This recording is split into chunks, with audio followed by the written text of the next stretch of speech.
before I start this before I start this video, I like to say Merry Christmas, Happy New Year.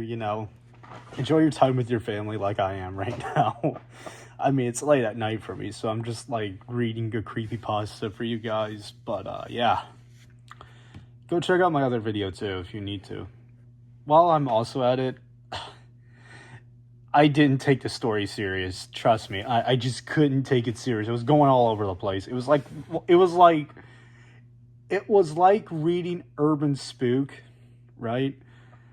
And it was like reading an Urban Spook script. I'll give you that much. It just felt like reading an Urban Spook script. I couldn't take it serious. It was hilarious. Trust me, if I break character, just know I was trying my best. I could take it serious, but it's a whole thing, So yeah, anyways, I hope you guys are jolly. See you in 2026. Yeah, I'll talk to you guys later, 6, 7. I'm such a chud. Anyways, I know it's wrong to download movies, and we shouldn't do it, but I'm poor, and those guys are rich. Either way, it's not important. I'm only writing this to warn others against it. Is it illegal? Yes. Immoral? Arguably. But technically, dangerous? Apparently not. I didn't do it often. I just wanted a few Christmas movies to get into the holiday spirit. I stuck with the classics, and they all played great. It wasn't until I watched Home Alone 2 that things started getting bad. Everyone has seen that movie, right? Because if you haven't, I don't know if you can follow this story. My partner was asleep, but I wasn't tired, so I watched it alone. First different thing was the opening credits. The whole house was red. I haven't watched it in a couple of years, but I've seen it 1,000 times. I was certain it should be blue. Still, it's a minor detail forgotten almost immediately after fading to the movie. In the opening scene, it shows family members rushing through a home and remains normal until Kevin walks in on his uncle's shower. The uncle usually calls him a nosy little pervert, but this time he had said, "Sorry, little shit." I thought I heard him wrong, but when I tried to skip back, the computer froze. That's not uncommon, it's a piece of junk. I didn't want to waste more time, so I let it keep playing. I was positive the movie was wrong when the Christmas pageant began. Kids were holding red candles as the camera zoomed in on the singing children and their small dancing flames. I thought I downloaded from someone with mad editing skills. Changing the candles blew my mind, but I can believe it's possible. The rest of what I'm about to convoy, I can't. In the original movie, Buzz holds candles behind Kevin's ears. In my copy, the sizzle of Kevin's flesh can be heard as wisps of dark smoke swirl around his head. The audience still laughs the same, but instead of stopping when Buzz is knocked over, they grow louder. The choir robes worn by their children are set ablaze and they scream of the roaring laughter. The cardboard tree hits piano lady, blood sprays from the impact, and a gaping head wound is seen as she tumbles back. I watched in stunned silence, glued to my seat and unable to look away. I didn't understand what I was watching, but I had a morbid desire to see more. Back home, Buzz uses the same apology speech, but his face and hands are wrapped in bloody bandages. Kevin's ears are also badly burned, but his wounds are left untreated when it shows the family. Their faces are red and puffy from crying. On the kid tantrum scale, I would rate Kevin's actual non-apology scene pretty low. He doesn't throw anything, his voice doesn't crack as he screams through his tears, and his face doesn't exude pure hatred. The one in my version did all those things. After Kevin's mom followed him to the attic, he used curse words I've never heard before. I think somewhere in a different language. Kate began crying, screaming, "I wish you would have died last year," before storming out. A baseball was thrown as she exited, slamming into the door as it closed. Kevin fell onto the bed, retrieved a razor from beneath his pillow, and slowly cut into his forearm. The close-up of the Chicago Sun-Times were also different. Instead of wet bandits, it used killer bandits escaped during riot. I don't remember when the smaller headlines really say, but I'm willing to bet it's not dozens dead, manhunt continues, considering it's a kid's movie.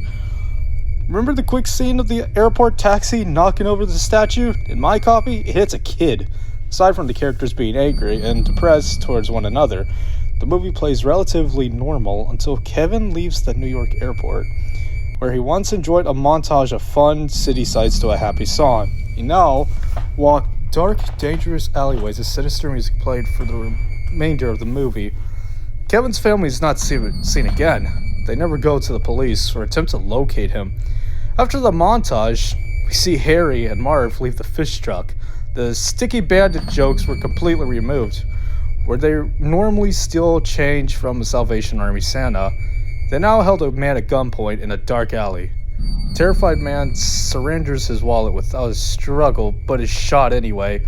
The scene ends as the bandits flee. What should be the scene where we first see the hotel and pigeon lady was now a Holiday Inn and junkie. The woman in my copy was putting a syringe into her arm when Kevin saw her. He enters the Holiday Inn, skipping the short scene where he runs away, still in possession of Peter's bag. He immediately approaches the front desk. A dirty, balding man gives him a hard time until he sees the envelope full of cash. There is no bellboy to escort Kevin to his room, but when he turns on the lights, cockroaches scatter across the room. The room is filthy, has two twin beds and a small TV with tinfoil wrapped around the antenna. They skip the pool scene, going directly to the Angels with even filthier Souls movie. The only difference here is the hungry look in Kevin's eyes as he sits on the floor, face inches from the screen. His fingers lightly tracing over the fresh cut in his arm.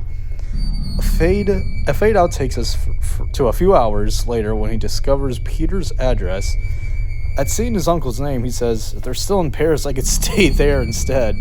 At the sight of the family photo in his father's wallet, Kevin begins shaking and sobbing as he rips it to pieces.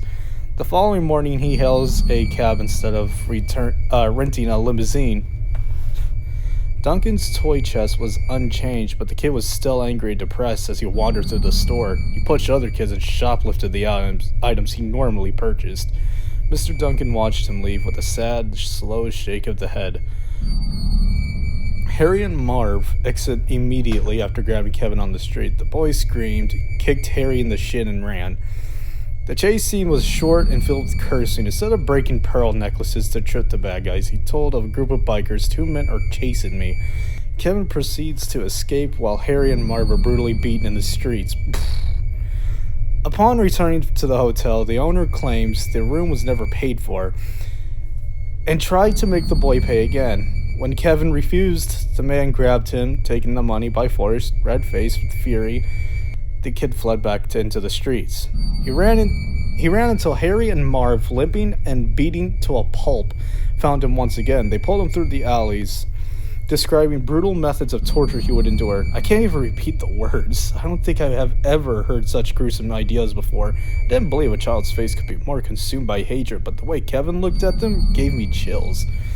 When he saw 3 homeless men ahead, he began frantically digging through his pockets. The bandits were too busy watching their surroundings to notice, but the kid found a few crumpled 20s as they passed the homeless guy. He threw the cash into their circle.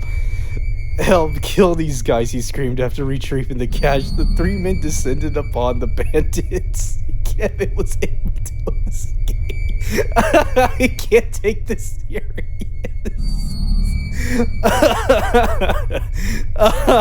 Oh god, okay, I'm gonna continue this. I don't care anymore, bro. This is just for goofy laughs.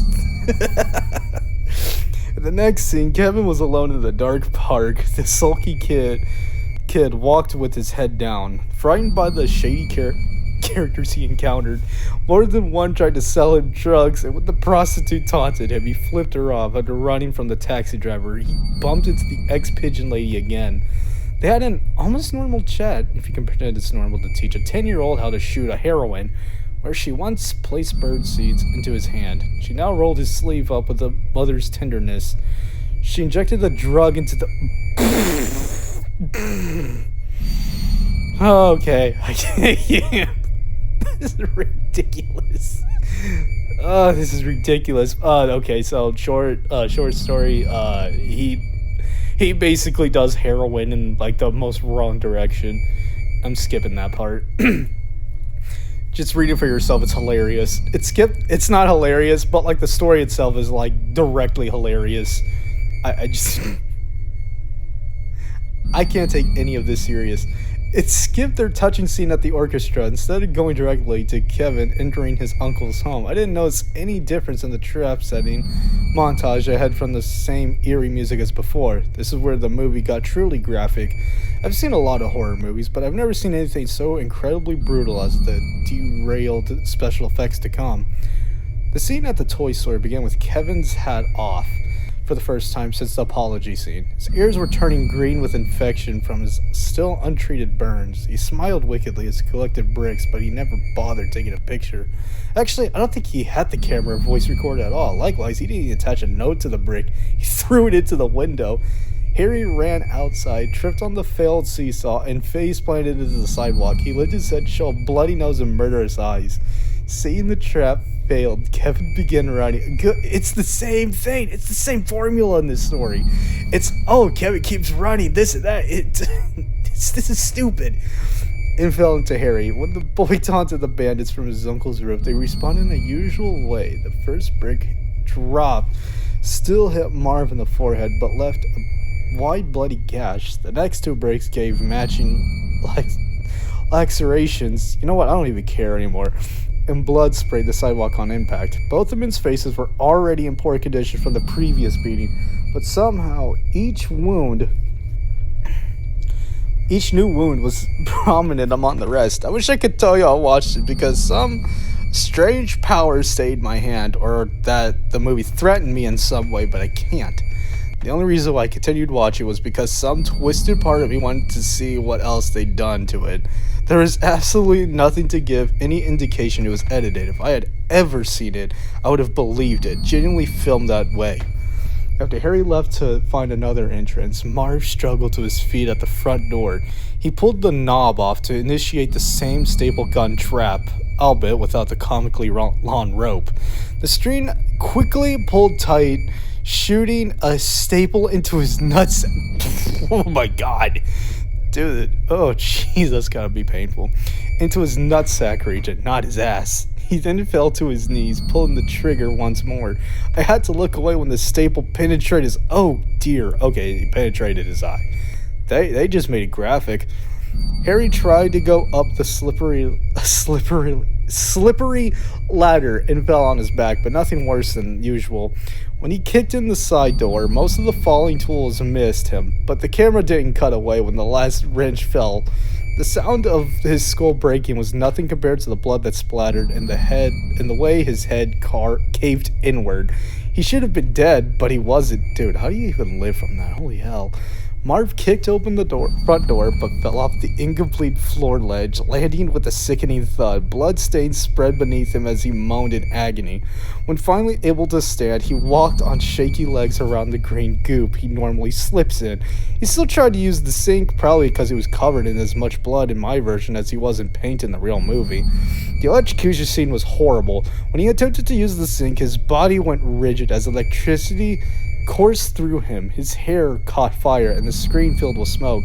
I knew it wasn't my only imagination, but I swear I could smell him burning. It felt like it lasted longer than a minute. He fried for almost a full minute.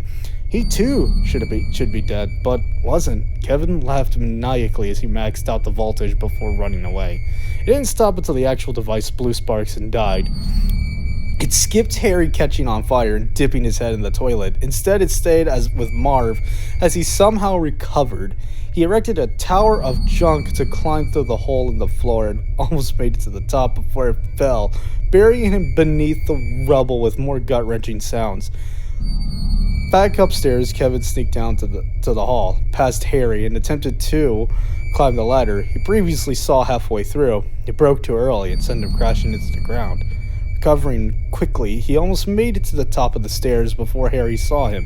When Marv caught up, the two undead bandits pretended to run upstairs. This time they avoided the paint can thrown by the kid, and there was no giant metal beam-like object. The bandits hurled more threats at Kevin as they tried to enter the attic, but they didn't conveniently listen as the tool chest hurtled down the stairs. Instead, they backed away confused, looking on their disfigured face as the door exploded with a loud crash. Kaboom, boom, whatever. On the roof, Kevin still climbs down a rope and sets it on fire.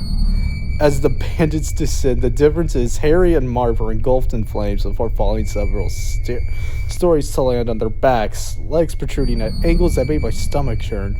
The dozens of paint cans to fall on them after was just overkill. Kevin calls the police from a payphone while the bandits recover, but they catch him when he slips on the ice. Harry and Marv hardly look human anymore with their lumpy faces and broken limbs, but they still lifted the boy to his feet. Then they dragged him to the park, putting a gun in his face and enjoying each new cry of terror. They won. Eventually the beating began, making Kevin suffer before he died. The kid was on the ground, curled in a ball, trying to protect his head with his arms, screaming for help. Finally, when the sharp kicks to his body stopped, he looked up into the barrel of Harry's gun. I'm pretty sure you guess what else happened. Bang, bang, bang! Kevin remained still until he heard a booming voice say, "This is the police, you're safe now." As he opened his eyes, red and blue lights flashed all around him. Two paramedics wrapped him in a blanket and carried him to an ambulance. There, he met Mr. Duncan, who praised him for saving his store. Next, we see a few of the clips of the boys being adopted by Mr. Duncan and going. So, what? Is he like an orphan? So basically, he got adopted. He got adopted. Inspirational music, blah, blah, blah. His eyes are glazed over in death, and a needle hangs from his arm. Oh.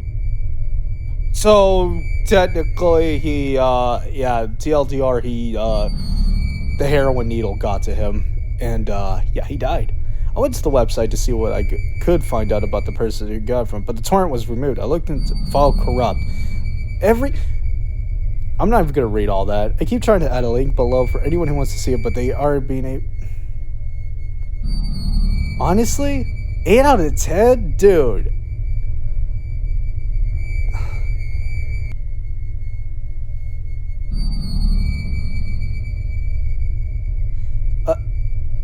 How is this dude, this is like a 5 out of 10.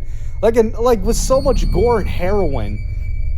Literally, this whole story was stupid. You know what? I wasted my time reading it, but yeah, I hope you guys liked it. I guess I don't know.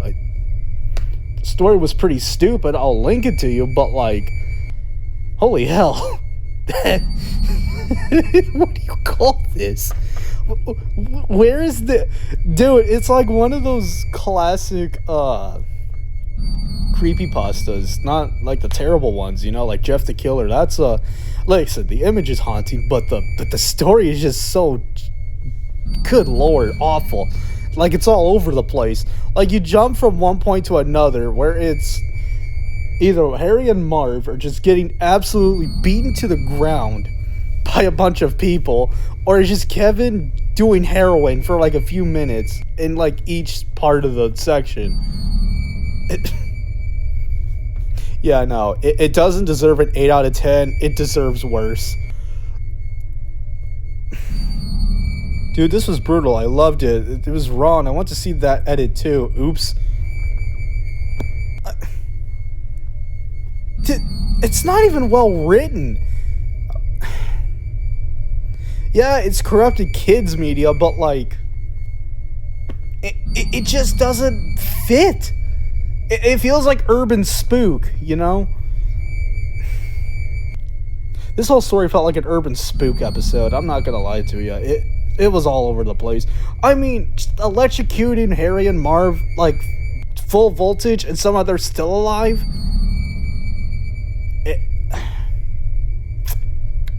Yeah. This was weak sauce. This was weak. Anyways, hope you guys liked this video. It's it's almost 10 p.m. and my entire family's sleeping upstairs. They probably can hear me read down here. But yeah, this was stupid. I don't know what I'm thinking. I'm recording this in my family's gym downstairs. I'm with